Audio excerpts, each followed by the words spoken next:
truth can often be far more bizarre than any made-up story, and the recent incident involving a 747 cargo plane veering off the runway in Hong Kong is a prime example of that.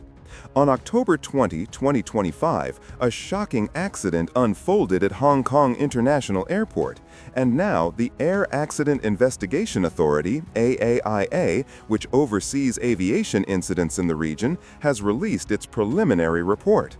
The details are nothing short of jaw-dropping, painting a picture of an event that defies logic at every turn.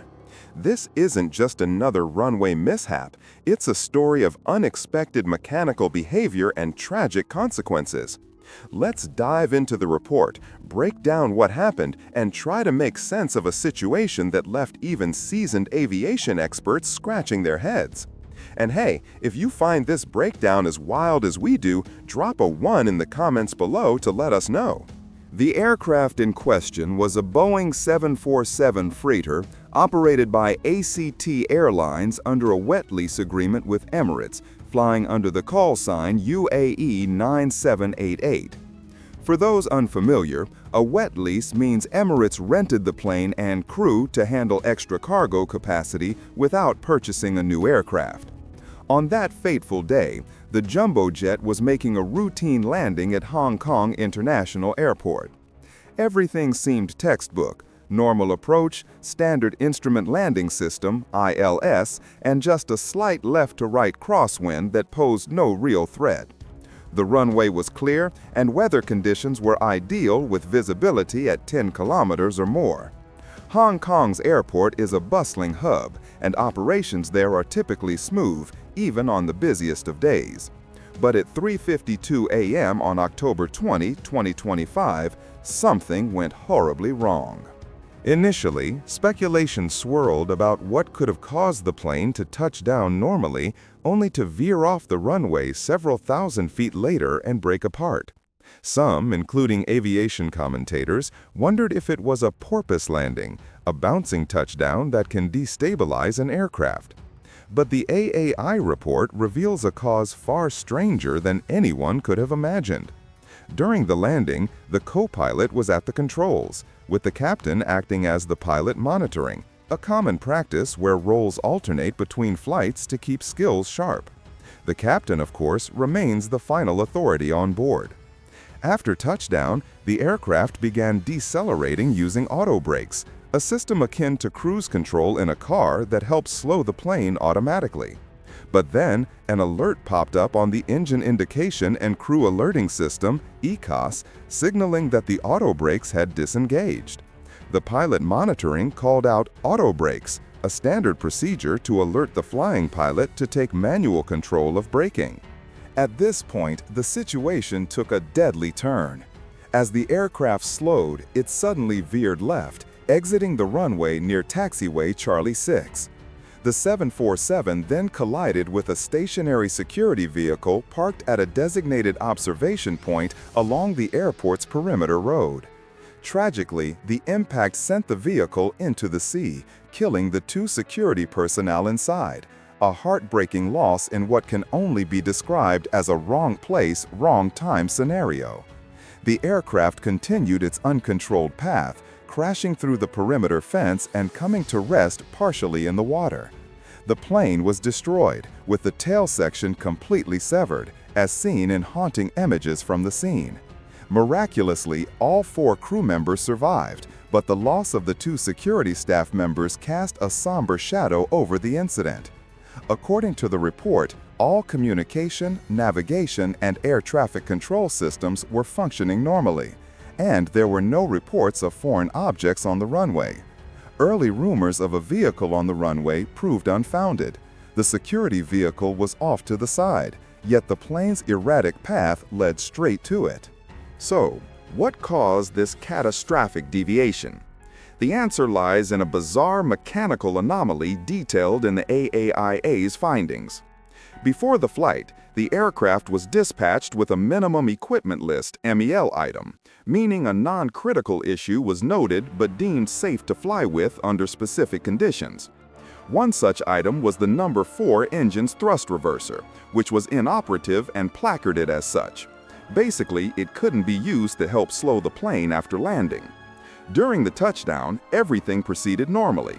Speed brakes deployed, auto brakes engaged, and reverse thrust was applied to engines 2 and 3 at about 95% power, with engine 1 at idle reverse and engine 4, as expected, providing no reverse thrust due to its inoperative status. The crew made all the right calls, deployed for the speed brakes, reversers normal for the thrust settings. But then, about 30 seconds after touchdown, as the plane decelerated, something inexplicable happened.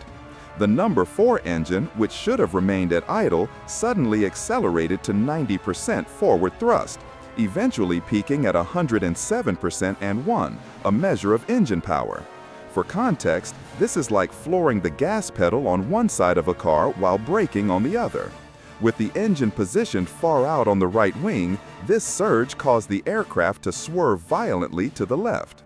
The captain quickly took control, stowing all thrust reversers to neutralize the imbalance, but the number 4 engine continued to push forward at full power. Desperate to regain control, the captain reapplied reverse thrust on engines 1, 2, and 3, reaching up to 92% power. But by then, the plane had already left the runway. Shockingly, the flight data recorder later revealed that the thrust lever for engine 4 was in the full forward position, physically set to maximum power. How did this happen? In a 4-engine aircraft, pilots typically handle all thrust levers together, pulling them into reverse or idle as a unit. Even with engine 4's reverser inoperative, the lever should have remained under manual control.